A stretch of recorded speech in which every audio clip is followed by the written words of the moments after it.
கதவு தர ராணி. ராணி பிடிவாதம் பண்ணாத ராணி. கதவு தரங்க அண்ணி. ராணி கதவு தர. ராணி ராணி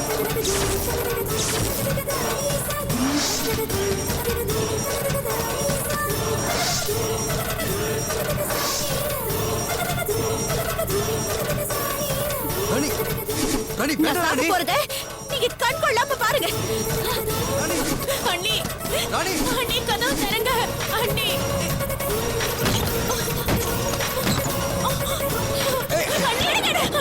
என்ன ராணி முட்டாள்தனமா பண்ணிட்டு இருக்க? அவங்க தான் பைத்தியக்காரத்தனமா பேச போறாங்க, நீ எப்படி பண்ற? ஏன் அண்ணி இப்படி பண்றீங்க? நீங்க மட்டும் இருந்துட்டா நானும் அண்ணனும் உயிரோட இருப்போம்னு நினைச்சீங்களா? ஏன் ராணி எப்பவுமே என்ன புரிஞ்சுக்க மாட்டியா? ஏன் இப்படி இருக்க? அண்ணி எதுவும் சொல்லாதீங்க, அவங்களை கூட்டிட்டு போய் சமாதானப்படுத்துங்க. வா ராணி, சொன்னா கேளு. வா ராணி வா.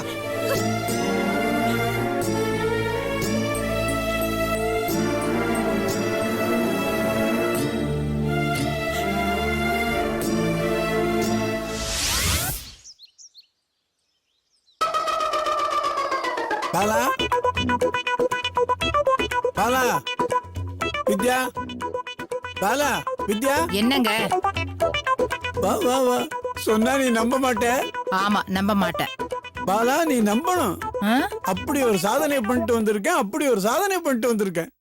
நம்ம ஃபேமிலி போட்டோவை மிஸ்யூஸ் பண்ணானே நம்ம டிரைவரு, அவன் டீ கடையில டீ குடிச்சிட்டு இருந்தான். நேரா அவங்கிட்ட போனேன். ஏன் அந்த டீயை வாங்கி குடிக்கவா? ஐயோ சொல்றத கேளு பாலா. கேக்குறேன். அவனை அல்லாக்க தூக்கிக்கிட்டு 3வது தெருவில் இருக்கிற மூத்தர சந்துக்கு கூட்டிட்டு போனேன். கூட்டிட்டு போய் கும்மு கும்மு கும்மு கும்முன்னு கும்மினேன். அப்புறம் என் ஃப்ரெண்டுக்கு போன் பண்ணி, டேய் இங்க ஒருத்தன் சிக்கியிருக்கான்டா, நீ உடனே வாடான்னு. அடுத்த செகண்ட் அவன் மீன்பாடி வண்டியோட வந்துட்டான். அப்படியே அள்ளி போட்டுக்கிட்டு அவனை நேரா தேனாம்பேட்டை சிக்னல்கிட்ட கூட்டிட்டு போயிட்டான். அங்க அடி அடி அடி அடி அடிச்சுட்டு அவன் ஃப்ரெண்டுக்கு போன் பண்ணிட்டான். அவன் அங்க ஒரு 11 பேரு தண்டையார்பேட்டையில வச்சு அவனை வாங்குன்னு வாங்கியிருக்காங்க. அப்புறம் அவங்க எல்லாம் சேர்ந்து மறுபடியும் மூத்தரச்சந்தில கொண்டு போட்டுட்டாங்க. நான் அவனை மறுபடியும் வாங்குன்னு வாங்கிட்டேன்ல. கிரி படம், வடிவேலு காமெடி. என்ன நடந்ததுன்ற உண்மையை சொல்லுங்க, இல்ல அதே மூத்திர சந்தில வச்சு உங்களுக்கு கும்மு கும்முன்னு கும்மிடுவேன். இல்ல பாலா, அவனை டீ கடையில பார்த்தது, அப்புறம் மூத்தர சந்துக்கு கூட்டிட்டு போனதெல்லாம் உண்மை. அப்புறம் நான் மிரட்டின உடனே அவன் நாம பண்ற அண்டர் கிரவுண்ட் வேலையெல்லாம் எங்க அம்மாட்ட சொல்லிடுவேன்னு சொன்னா நான் பயந்துட்டேன் பாலா. அதான் தெரியுமே, உங்களால ஒரு அணி கூட புடுங்க லாய்க்கு இல்லன்னு. ஒண்ணு செய்ய வேண்டாம், நேர காயத்ரி ரூமுக்கு போய், அம்மா தாயே எப்படியாவது இந்த வீட்டை விட்டு போயிடுன்னு கெஞ்சுங்க. அவ முடியாதும்பா. அப்படியே படார்னு கால விழுந்துருங்க. போங்க போய் அவ கால விழுங்க, அந்த வேலையை பாருங்க. கால விழுற பழக்கம் எல்லாம் எனக்கு இருக்கு. கிரி காமெடி என்ன மாதிரி உல்டா பண்ணார் பாத்தியா? இதுக்கெல்லாம் மூளை இருக்கு. காயத்ரி வாங்க அங்கிள், ஏதாவது வேலை செய்யணுமா? அதெல்லாம் ஒண்ணு இல்லம்மா. என்ன அங்கிள் சொல்லுங்க. பரவாயில்ல அங்கிள், எதுவா இருந்தாலும் சொல்லுங்க. நீ இங்க இருந்து போனாலே போருமா.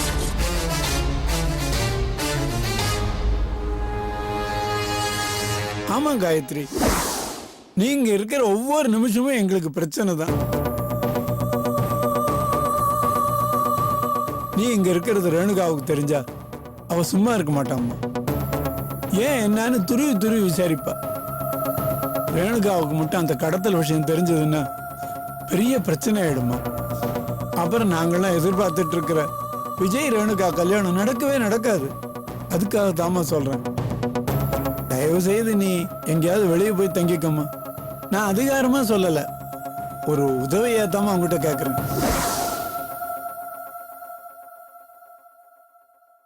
நீங்க சொல்றது எனக்கு புரியுது அங்கிள்.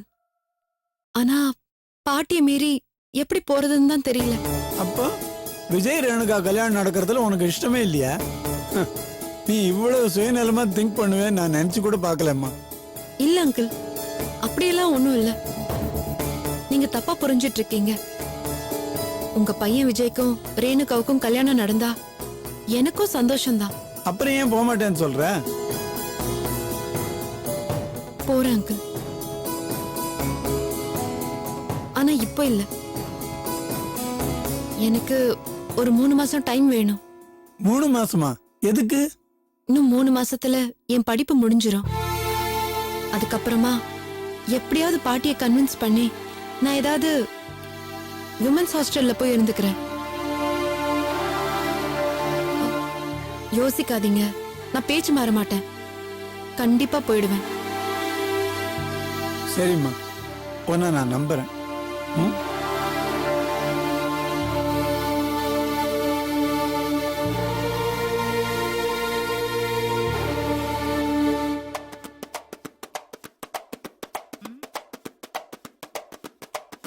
வெற்றி வெற்றி. காயத்ரி 3 மாசம். ஐயோ, என்ன இது? ஐயோ, 3 மாசத்துல படிப்பு முடிஞ்ச உடனே கிளம்பிடுறேன்னு சொல்லிட்டா. நம்பலாமா? நம்பணுமா? நம்பித்தானே ஆகணும். உள்ள போய் ஒரு சவுண்ட் விட்டோம் பாரு, பட்டார்னு காலில் விழுந்துட்டா. அப்புறம் நானு ஒன்னும் சொல்ல வேண்டாம். ஃப்ரிட்ஜ்ல 2 இட்லி இருக்கு, போய் சாப்பிடுங்க. சட்னி இல்ல, அப்படியே சாப்பிடுங்க. தேங்க்ஸ். 3 மாசத்துல காலி பண்றேன்னு சொல்லிருக்கா போல இருக்கு. அத சொல்றதுக்கு தான் இப்படி உளறாரு. அதுக்கு முன்னாடி அவளை எப்படியாவது காலி பண்ண வைக்கணுமே. அம்மா, டபுள் ஐடி சொல்லுவா.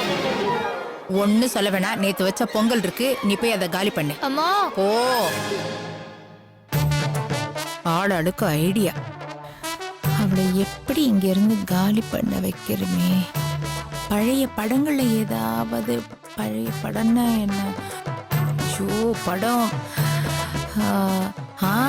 ஹிந்தி படத்துல கூட அமிதாப் பச்சன் அம்மா, வந்து பொங்கல் இங்க இல்லம்மா. தெரியுமே.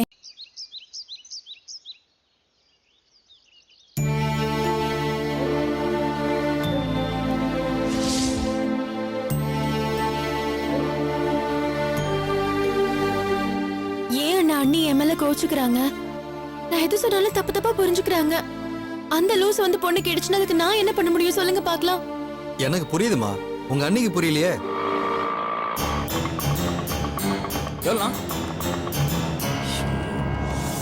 இந்த லூசுங்க வர அவங்க கேள்விக்கு நான் புரிய வைக்கிறதுக்குள்ள என் தலையை வெடிச்சிரும். ஓகேண்ணா, ரொம்ப தேங்க்ஸ்ண்ணா. வாங்க மாமா. என்ன மாப்ள? என் பொண்ணு மண்ணெண்ணெய் ஊத்தி கொளுத்திக்குவேன்னு சொன்னாலுமே. பயப்படுற மாதிரி ஒண்ணு இல்லத்த. வழக்கம் போல சின்ன விஷயத்தை பெருசாகிட்டா, அவ்வளவுதான். என்னன்னா சுப்பு பார்க்க ஒரு 3 பேர் வந்திருந்தாங்க. உங்க 2 பேரும் கல்யாணம் ஆகி 7 வருஷம் ஆகுது. உங்களுக்கு இன்னும் குழந்தை இல்லாத காரணத்தினாலதான்.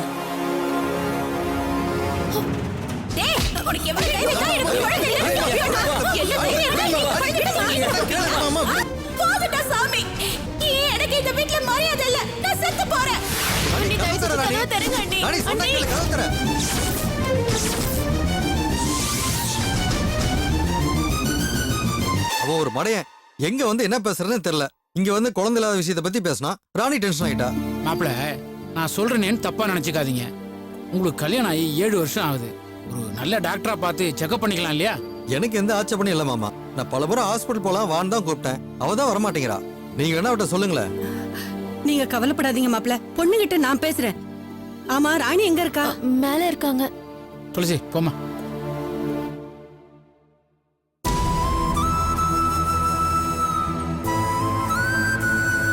ராணி, அம்மா, எப்பமா வந்த? இப்பதான் வந்த. ஏன் இப்படி எல்லாம் பண்ற? உனக்கு எவ்வளவு நல்ல புருஷன் கிடைச்சிருக்காரு. அவரோட சந்தோஷமா வாழ்றதை விட்டுட்டு ஏன் இப்படி ஏடா உடமா பண்ணிட்டு இருக்க? ஆமா, உனக்கு எப்பவுமே உன் மாப்பிள்ள தான் வசதி. என்னதான் நீ குறை சொல்லிக்கிட்டே இருப்ப. உங்க அம்மா மட்டும் இல்லம்மா, நானும் உன்னைத்தான் குறை சொல்லுவேன். புருஷன் பொண்டாட்டின்னா சண்டை வர்றது சகஜம்தான். அதுக்காக அதையே தூக்கி வச்சு கொஞ்சிக்கிட்டு இருந்தா அப்புறம் தாம்பத்தியத்துக்கு அர்த்தம் இல்லாம போயிடும்மா. அதோட முக்கியமான விஷயம், எதுக்கு எடுத்தாலும் தற்கொலை பண்ணிக்கிறேன்னு சொல்றது. உனக்கு மாப்பிள்ளையோட வாழ விருப்பம் இல்லைன்னா பேசாம நம்ம வீட்டுக்கு வந்துரு. அதுக்கும் உன் தன்மான இடம் கொடுக்கலன்னா ஏதாவது வேலை வெட்டிக்கு போய் உன் சொந்த காலம் நில்லு. 4 பேர் முன்னால வாழ்ந்து காட்டு. அதை விட்டுட்டு சாகப்புறன்னு சொன்னா என்ன அர்த்தம்? எல்லாத்துக்கும் காரணம் உனக்கு ஒரு குழந்தை இல்லாதனாலதான். புருஷன் பொண்டாட்டிக்குள்ள என்ன பிரச்சனை இருந்தாலும் ஒரு குழந்தைன்னு ஒண்ணு இருந்தா அந்த குழந்தைக்காக விட்டு கொடுக்க தோணும். எப்பேற்பட்ட சண்டையும் சமாதானம் ஆயிடும். அந்த அளவுக்கு உன் பொண்ணுக்கு அதிர்ஷ்டம் இல்லையேம்மா. அப்படின்னு யார் சொன்னது? இன்னைக்கு இருக்கிற மருத்துவ வசதிக்கு என்ன பிரச்சனையா இருந்தாலும் சரி பண்ணிடுவாங்க. நாங்க மாப்பிள்ளை கிட்ட சொல்லியிருக்கோம். நீ அவர் கூட கிளம்பி போனா மட்டும் போதும். என்னம்மா போவல சொல்லுமா, என்ன யோசிக்கிற? சரிப்பா. இந்தாங்க பாட்டி. ரொம்ப தேங்க்ஸ் சூர்யா. நானும் ரொம்ப நாளா இந்த நீலகிரி தைலம் எங்க கிடைக்கும்னு தேடிட்டு இருந்தேன்.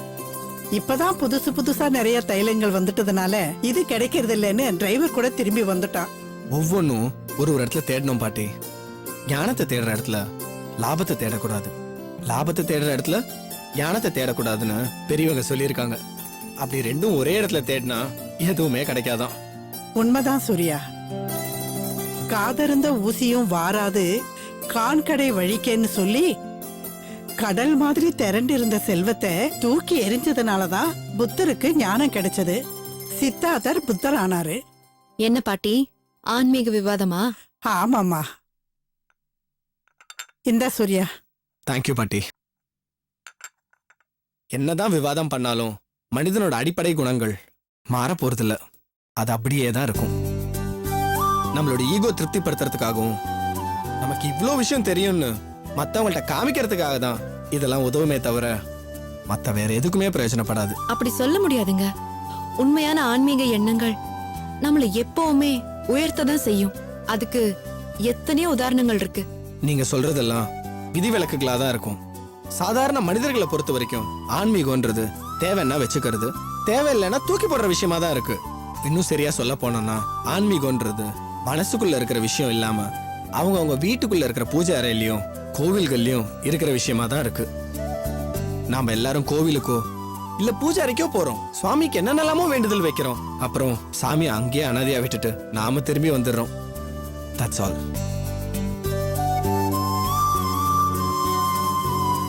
அன்னைக்கு காயத்ரியோட அம்மாவையும் தங்கச்சியும் வழியில பார்த்தேன்.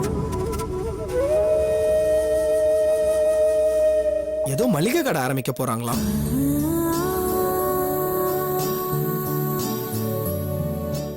அப்படியே பேசிட்டு இருக்கும்போது காயத்ரியோட அப்பாவை பத்தியும் பேச்சு வந்துச்சு. அவரும் டெய்லி கோவிலுக்கு போயிட்டு சாமி கும்பிட்டு வருதானே. ஆனா காயத்ரி விஷயத்துல பிடிவாதமா தானே இருக்காரு பாட்டி. அவர் ஆன்மீகத்துல இருந்தாலும் அது அவரை பக்குவப்படுத்தலையே.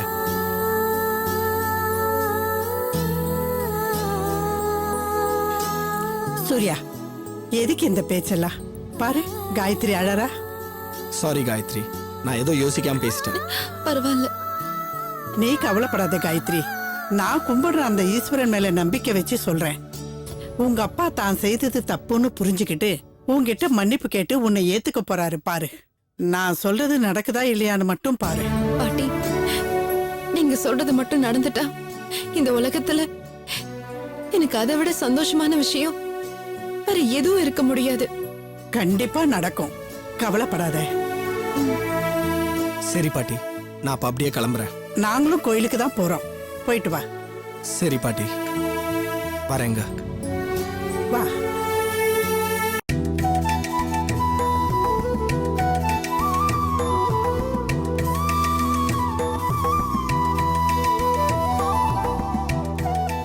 மாப்பிள்ளை கொடுமா. டேய்,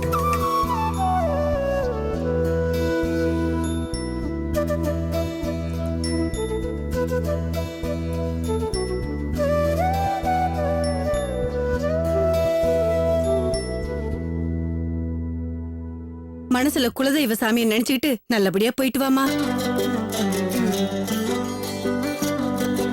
மாப்பிள்ள நல்லபடியா போயிட்டு வந்து நல்ல விஷயமா சொல்லுங்க. உங்களுக்கு பிடிச்ச சேமியா பால் பாயசம் ஆக்கி சொல்றேன். சரி மாமா, வரேன். வரேம்மா, வரேன்பா. புறப்படுங்க. வரேங்க. சரிம்மா. வரேன்டா. சரிக்கா.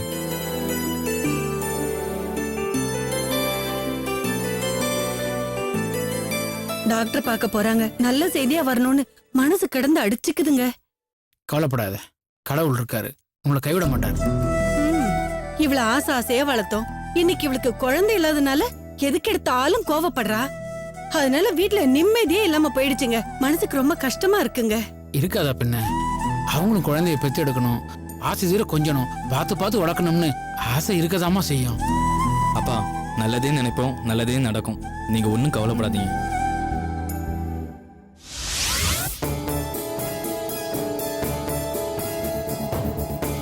என்ன ராணி ஒரு மாதிரியா இருக்க? ஒண்ணும் இல்ல.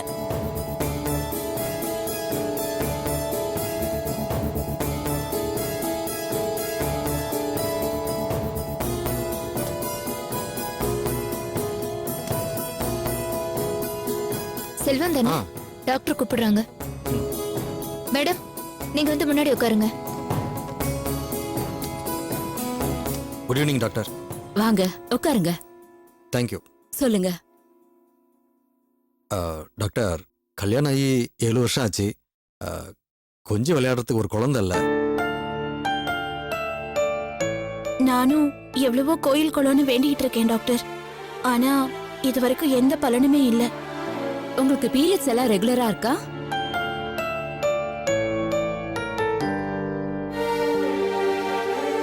இல்ல டாக்டர், சில சமயம் 2 மாசத்துக்கு மேல கூட ஆகும்.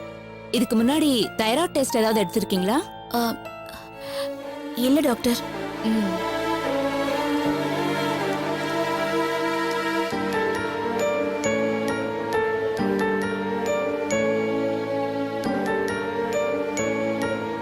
சில டெஸ்ட் எல்லாம் எழுதிருக்கேன், எடுத்துட்டு வாங்க. ரிசல்ட் வந்ததுக்கு அப்புறம் பார்க்கலாம்.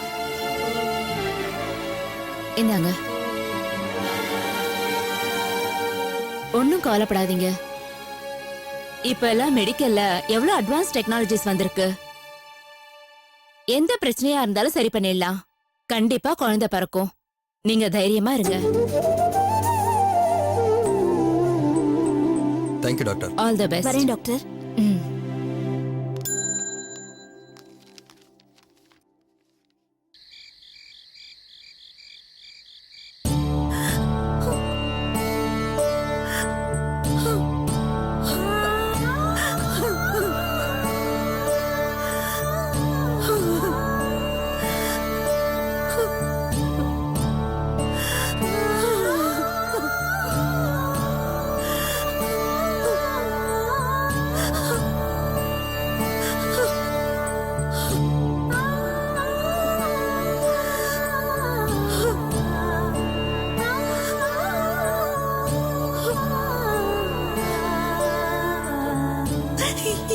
எங்களை மன்னிச்சிடுங்கம்மா.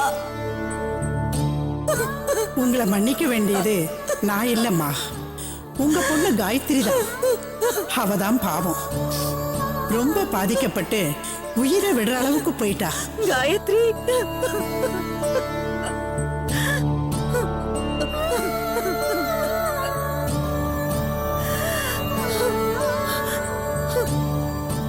காயத்ரி எந்த தப்புமே பண்ணலாமா? சந்தர்ப்ப சூழ்நிலை தான் காயத்ரியை தப்பாவே காமிச்சிருக்கு. இதுதாங்க உண்மை. கடவுளே, நான் தப்பு பண்ணிட்டேனே. என் குழந்தைய நானே நோகடிச்சிட்டேனே.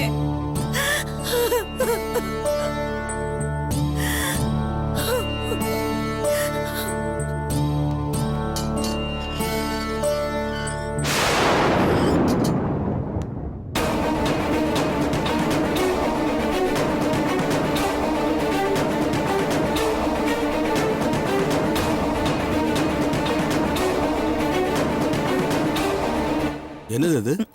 அது ஒண்ணும் இல்லைங்க, ஒண்ணும் இல்ல.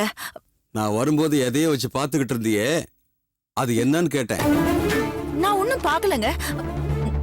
அப்போ நான் பார்த்தது பொய்யா? அம்மா, என்னம்மா? ஏமா அப்பாவை கோவப்படுத்துற? சும்மா ரெடி. நானும் அவங்க அப்பாவை கோவப்படுத்துறேன்.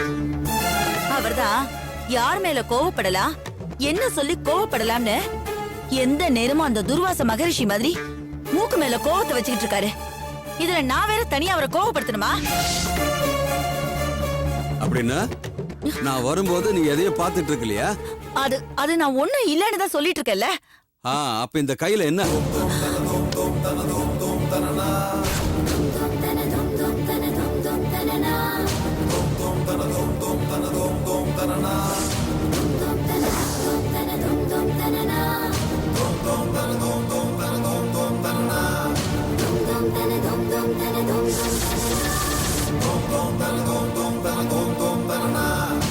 தொடாத.